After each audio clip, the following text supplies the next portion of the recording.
السلام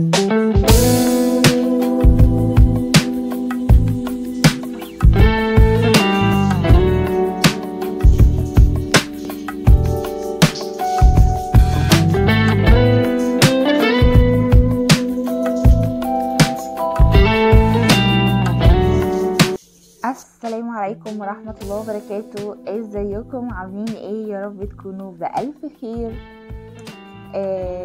ده الفيديو اللي انا وعدتكم بيه، تجربتي في ان انا اسوي الفراخ في القلاية الهوائية.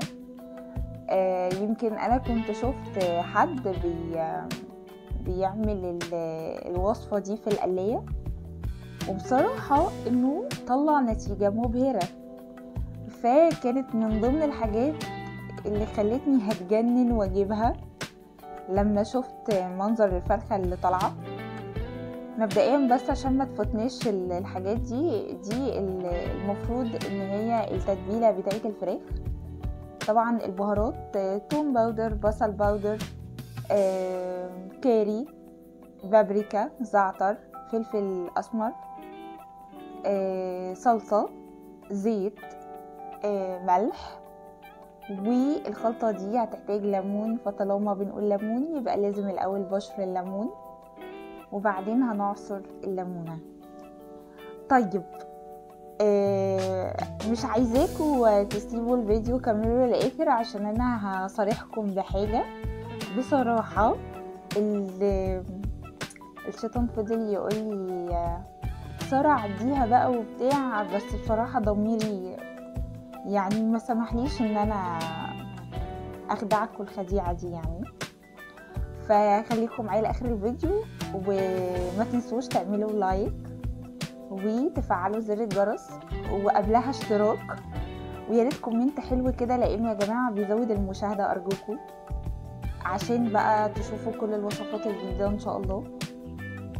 المهم، المفترض اني الفراخ، يعني الوصفة اللي انا شفتها كان جايبين فرخة بايتة في التتبيلة ليلة كاملة، وبعد كده حطوها على درجة حرارة 200 لمدة 45 دقيقة. انا الحقيقة سألت برضو، قالوا لي ان لازم تكون الفراخ صغيرة، فانا فضلت ادور بقالي يومين بدور على فراخ يعني وزن كيلو، فالحقيقة مش لاقية.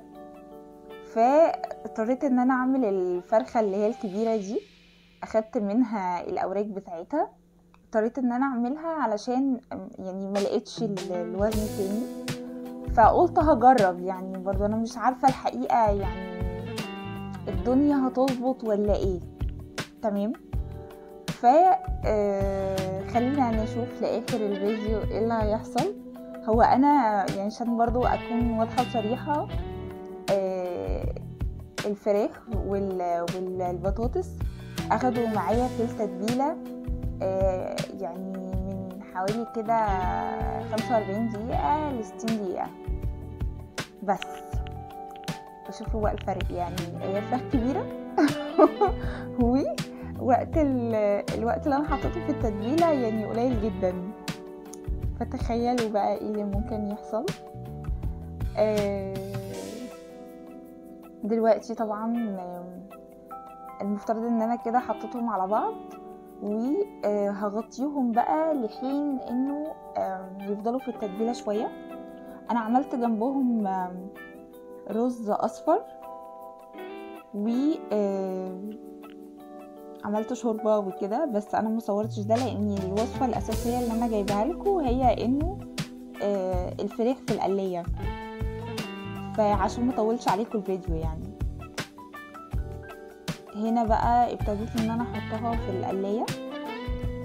وبصوا بقى، بعد ما حطيت الفراخ انا بس قطعت لكم الحته دي، شلتها تاني وحطيت البطاطس تحتها علشان ما كانش طبعا فيها مكان يعني، لان احنا قلنا ان القلاية هنا كان يعني القلاية دي ما بتشيلش الا يعني مثلا فرخة في حدود كيلو كده عشان مقاسها صغير، فما كانش ينفع ان انا احط فيها فرخة كبيرة كاملة يعني.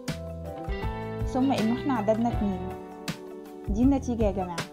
بس للأسف انه الفراخ كانت نية هو ده السر اللي انا حبيت اقول لكم عليه.